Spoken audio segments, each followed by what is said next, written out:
This fireside chat is on the topic of pension efficiency. This is a subject that has lots of different factors at play, from increased pressure, obviously, for returns, but also automation through technology, and of course, the very many facets of ESG, some of which we've already touched upon in earlier sessions today. It's a subject that can be pretty complicated. It's certainly very broad, and it's with sincere pleasure that I'd like to welcome Jonathan Grabel to lend us his perspective and also help us unpack this very important topic. Jonathan is Chief Investment Officer for LA County Employees Retirement Association.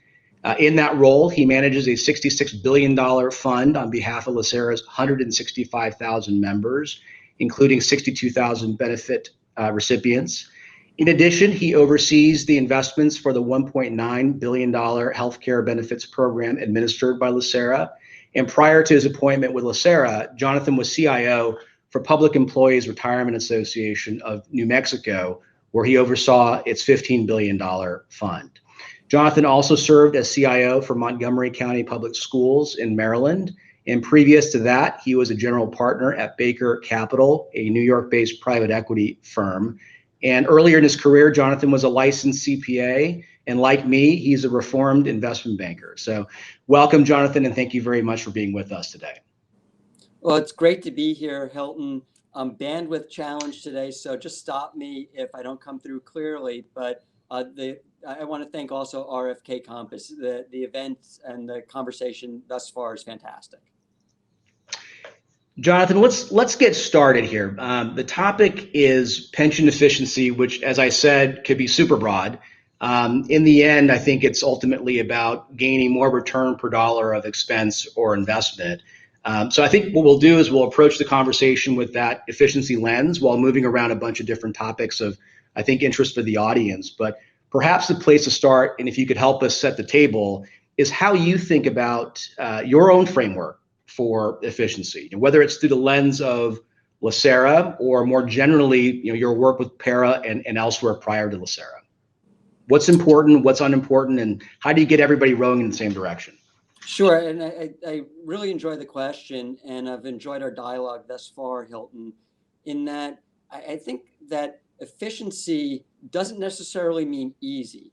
It means allowing yourself perpetually to be in a position where outcomes may be optimized. And for Lacera, how we approach the topic of efficiency is severalfold. It starts with having clear, articulated investment beliefs. Those investment beliefs reside within our investment policy statement. Included in those investment beliefs are things such as, ESG, but it also relates to things that, the paramounts of asset allocation. From having clear investment beliefs, it's important we frame it and we bound it in a strategic way as well as in more of a tactical way.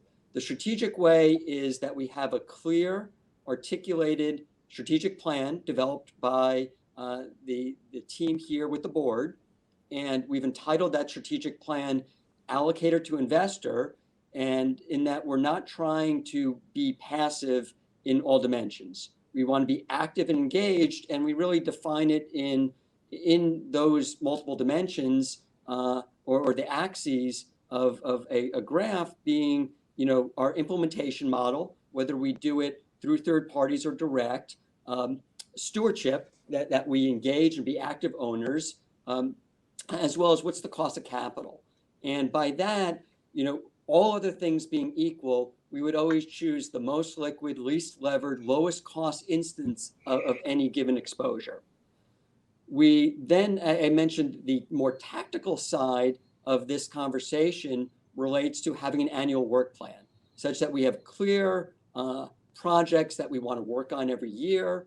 Not that tactical being timing market, but being very structured and methodical. But part of a work plan is also, being resilient. And we certainly saw that over the last year, the importance of resiliency in order to be, really efficient in what was a challenging market. But so for Lacera, it really is having clear beliefs, having long-term plan, and then having shorter-term plans, but also I would say one other aspect, and then I'll pause, is that we have really adjusted our strategic asset allocation framework over the last couple of years, where we've moved from a more traditional approach to a functional framework where we group like asset categories together. So we have 4 asset categories, and growth, for example, includes public and private equity. And then we have credit, real assets, and risk mitigation. So I think that our way to being efficient is having as much information as possible and having the greatest team and really working together to optimize outcomes for our members. That's great, Jonathan. I mean, I think that that active role that you described, as I've been thinking about the lens in particular around ESG and frankly diversity and inclusion, it's pretty clear to me that as you have employed kind of that active approach through Lacera, clearly Lacera itself has done a ton of work, right? And you and I started our careers, it's going to be unbelievable for the audience, 25, 30 years ago, right? At a point where conversations on broader stakeholders, which I think is necessitated when you think about ESG, were pretty much muted. Certainly not so informed as they are perhaps today, certainly not as pervasive as they are today. And it strikes me when I think about some of what I've been able to absorb from the work that Lacera has done around Tide and scorecards, that there's a pretty sophisticated approach that you and the team have taken. And it would be great to certainly unpack that, but maybe as you do it, to take us through the journey of where Lacera has come from, right? So a bit of the context of, where you're coming from historically over the last decade or two, to where you are now, where you think you are now, right? So ultimately, are you on pace for what you're trying to accomplish when it comes to ESG and D&I, and ultimately where you're going, right? So what's the goal? What's the objective? And fundamentally, how do you measure that? And how does that fit into the efficiency framework that you talked about? Sure, and there's a lot there. So guide me back on target when you need to. And I think that and I'll start by mentioning several things that were mentioned. Sansia mentioned, as she was introducing you, Hilton, that the notion of moving from intentionality to influence. And I think at Lacera, as it relates to diversity, equity, inclusion, we believe that we have moved from the initiation of a program in the late 90s to being intentional in terms of adopting DEI into our policies to having influence. And I'll get back to our initiative that we call Tide. As it relates to ESG, we somewhat define ESG and Tide and diversity, equity, inclusion separately. And this weaves in the topic that Afsana and the treasurer were talking about this morning, that this is all about fiduciary duty, that you don't want to leave any rock unturned, and that the only way to maximize returns, to maximize outcomes, is to have as much information as possible, and to have that always be in front of you in terms of not being satisfied with the amount of information that you currently have. So I think that this conversation has been going throughout the day, and for Lacera, it's a journey.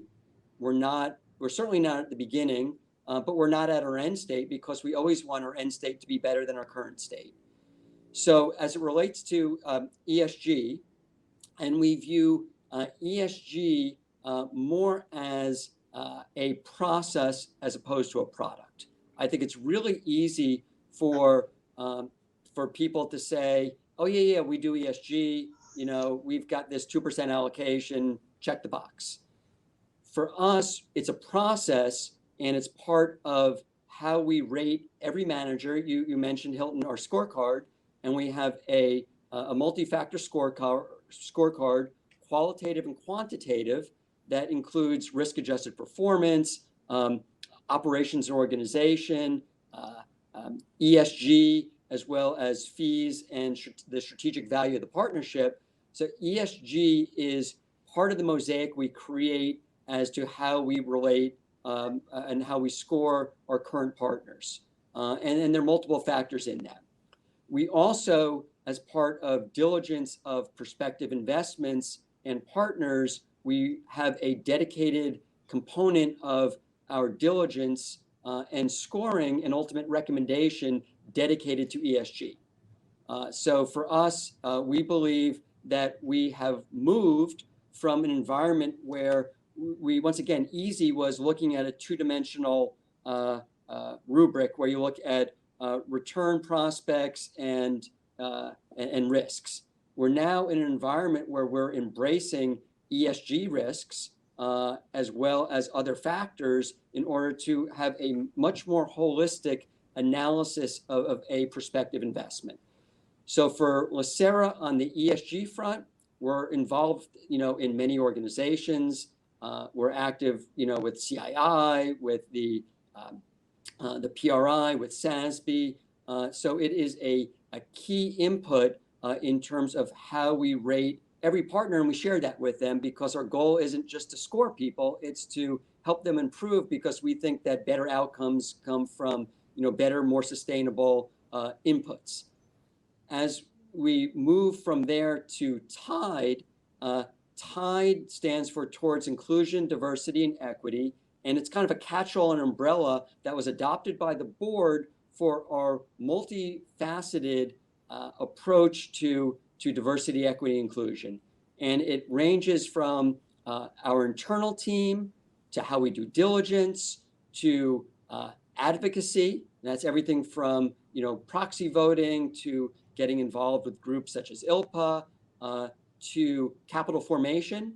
Capital formation includes our emerging manager program, as well as really pushing all our partners, large and small, to embrace diverse teams in terms of their pipeline, making sure that pipeline stays wide throughout and that there's adequate advancement. And then that moves up to the board and the ownership level. And then the other aspect of TIDE relates to our team at Lacera, because we gotta walk our own talk. So we believe that our program's evolving. It includes data, and that may be the first step. But the data are very noisy, and our goal is to improve upon the data each year as we analyze it. But it also is looking at processes and making sure that our partners are committed, that they have the right policies and practices in place. But both ESG and DEI are critical components to how we maximize returns for Lacera's members.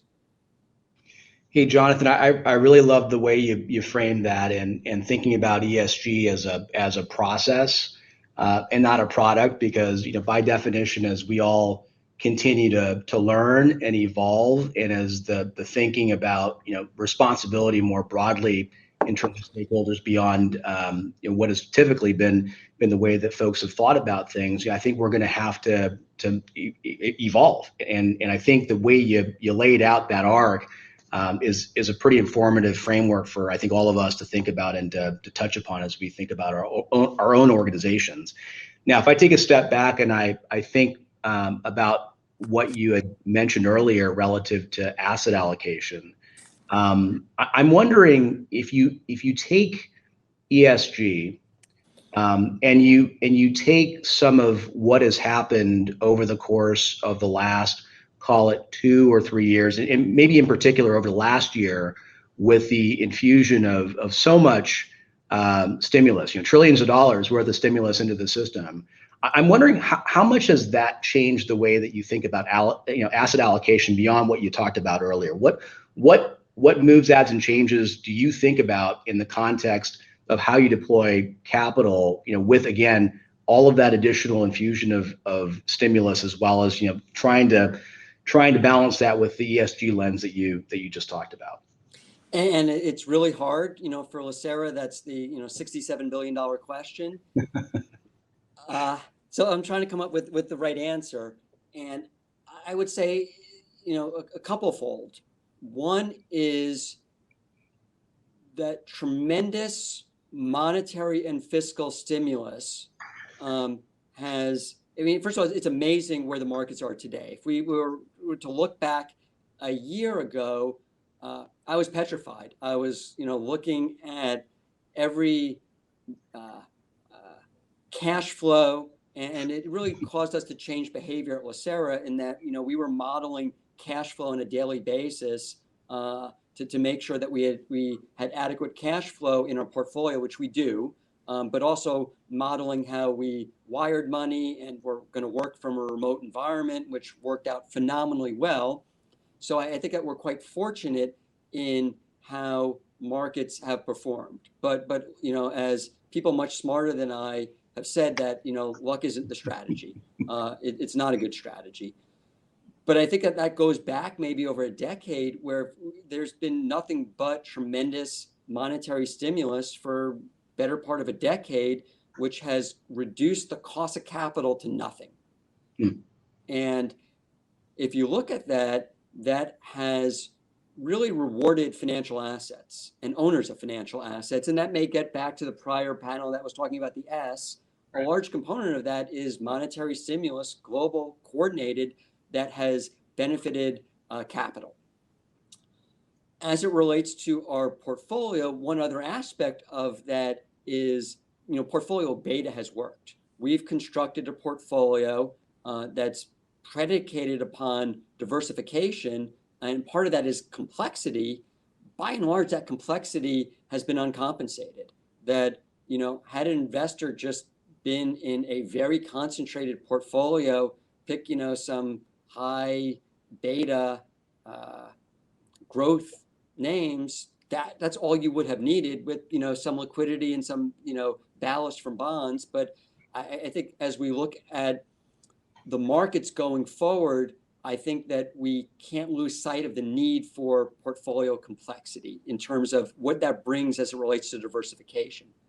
So I think that it impacts us in a couple of ways. One is we've seen interest rates rise. Yeah. They're still really low compared to historical standards, but if we go from no cost of capital to some cost of capital, that really impairs long duration assets, including things like private equity or anything with a spread or involving leverage. So I think that we're eyes wide open. We are thinking about our asset allocation in terms of, for the first time, we are trying to do a climate aware strategic asset allocation exercise. It's underway right now.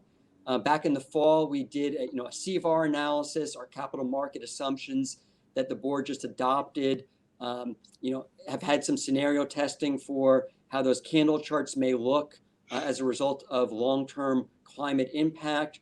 As we present scenarios to the board, we are going to, try to be cognizant of climate. And then for the first time, we're including, opportunistic, green, renewable type of strategies, and making sure that we have the appropriate benchmarks, because you have to have benchmarks in order to hold yourself accountable. So I think that the long answer to the short question is that there's been tremendous acceleration, inflation of financial assets. We have to be cognizant, aware that may change. We have to have a diversified portfolio, not over diversification. But once again, going back to the theme of this event about portfolio efficiency, about ESG, is that we need to embrace other risks and other factors in order to optimize those returns. Because if we just go back to that two-dimensional world of risk and return, very narrowly defined, that's not good enough. Hey, Jonathan, that's a great answer to I think a simple but in some ways complicated question. As you described all that, the thing that leaps out at me is that the pace of change and the criticality of understanding and being able to adjust and to get to that diversification, which may look very different than where it was 10, 15, 20 years ago, that pace of change is actually accelerating. And so as you're thinking about asset allocation through that lens, I think you walk through it really well. How do you think about talent, right, within your team that allows you to then thoughtfully make those adjustments so you got the right people at the right time to kind of think about where you need to be, right, in the portfolio and that sort of diversification that you're trying to build? And then how do you anticipate where you need to go relative to talent? And then how do you recruit it? I'm just curious how you guys think about that. Yep, that's love the question, and I'll lie about my age, and maybe we were both working in banking 25 years ago or so. I'm only 21, so plus or minus, but what's plus or minus amongst friends here? Exactly. I would say that throughout my career, I've been more than fortunate to be surrounded by the greatest human capital imaginable. And I've felt with each aspect or chapter in my career, it's gotten even better because of being able to glean from people the best that everyone has to offer. Maybe I'm somewhat wiser and can work with people to be, the best instance of themselves. And I would say that that is true for the team at Lacera. I am lucky to work with the greatest team I've ever worked with. And I would have said the same thing about, all other stops in my career prior to this, but each subsequent, or not that there is subsequent, but each moment that should be our view. The team here has really embraced our strategic plan of morphing from being passive to active, to moving from being an allocator to an investor. And we're looking at ways to really embrace that amongst the team. We're collaborating across asset categories. We've had, we've had people lead investments in different asset categories, and that's really empowering for the team. I think that we look to have projects managed not outside the org chart, but outside the org chart. If someone's hungry and has an idea, for example, our manager scorecard initiative was developed not by a senior person on the team. It was developed by a more line staff person. So I would say that, and maybe this does go back to Tide, that we want our team to be diverse, equitable and inclusive, and it is in so many different dimensions. And I think that's what makes us really formidable. So I think that it's empowering the team. It's rotating, little things like, who chairs meetings. It's allowing people to smile. It's allowing people to have, unstructured conversations, because through that, trust is built. And it's been really challenging in a remote environment. And, kudos to the team for really embracing, the digital platform, the video chat platform that we're working with. But it is really, I'm amazed at how productive we've been. Going forward, I think that recruiting is always a challenge, but I think that there's a real energy from Lacera as an organization, from our board, and I think that comes through, when people, interview. And one example of that, is, going back to our Tide initiative, is there are, 5 pillars in Tide. And, it was, voluntary for people to say, get involved in any aspect, any pillar. And everyone on the team has signed up.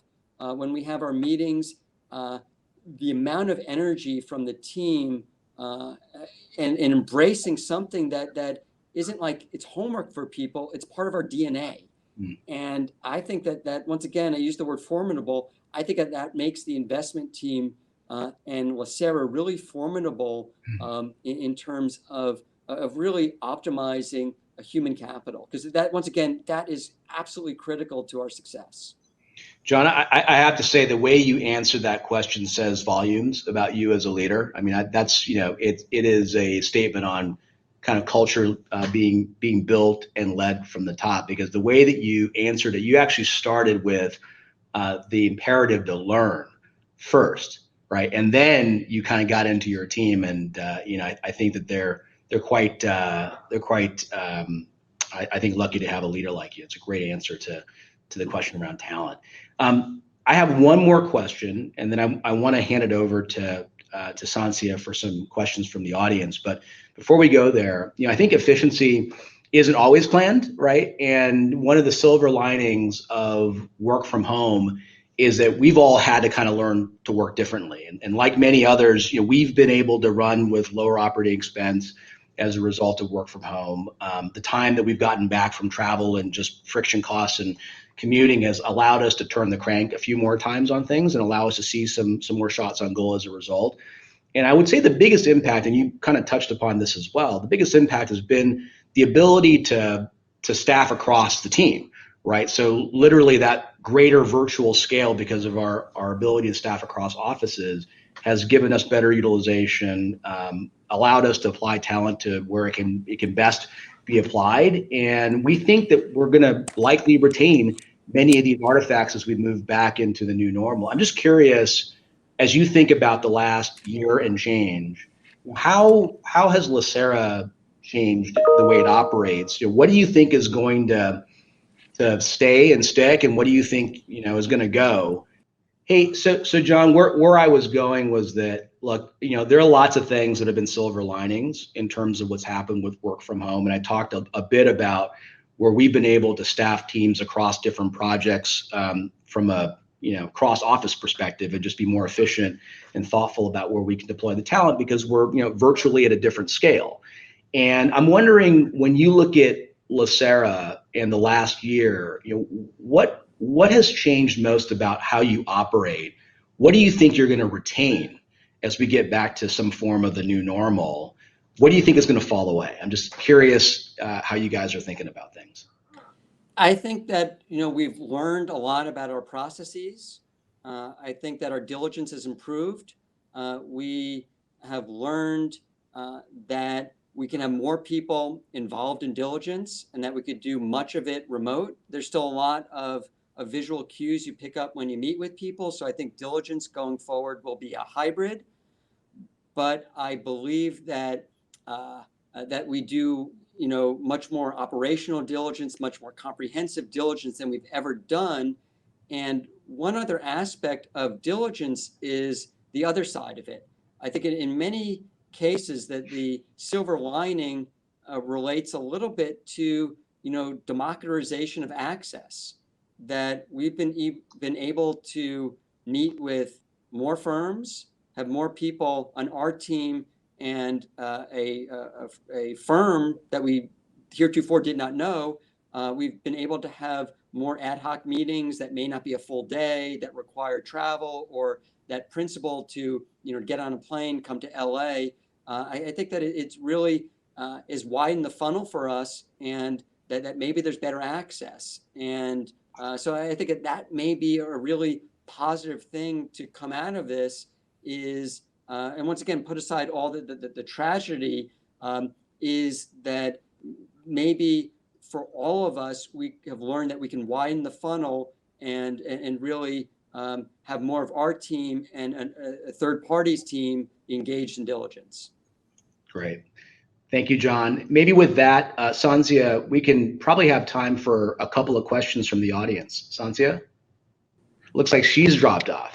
Let me go ahead and ask it myself. So Jonathan mentioned his TIDE initiative and the approach he takes to viewing ESG separate from diversity. As a pension fund covering a number of asset classes, the private equity industry specifically is starting to prioritize representation, but progress is still slow. Why is this from his viewpoint? And what is the biggest obstacle to adopting more extensive measures to address D&I? And how can CIOs like him and investment teams like his push representation on investment teams and investments overall? We want the response to include data, if possible, about LGBTQ representation. So I think it starts with data. Not all firms have responded. some, and I can't answer that, but what we do is we push all our partners to respond, and others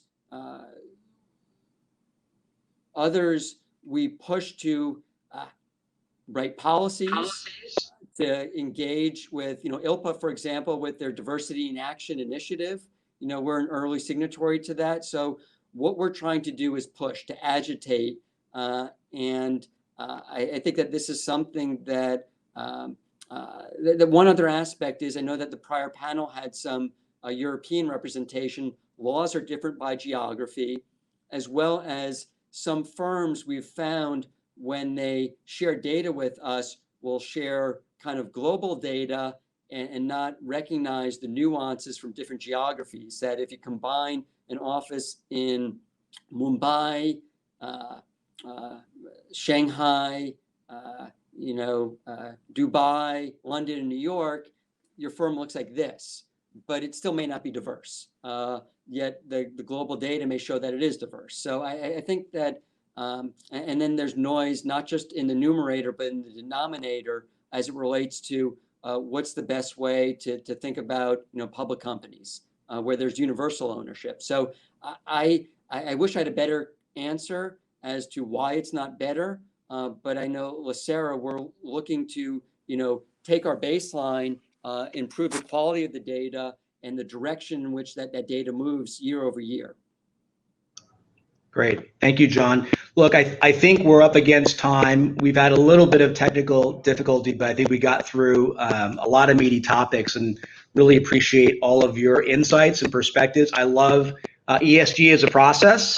I love the focus on talent, and I love the focus on resiliency. And I think that's obviously emblematic of what's happened the last year for you all and everybody else who's been around the table, but also speaks to what we need to do and can do and should be able to do as things in the future obviously become more challenges, but also opportunities as we embrace what's ahead. So I want to thank you, John, for being with us today.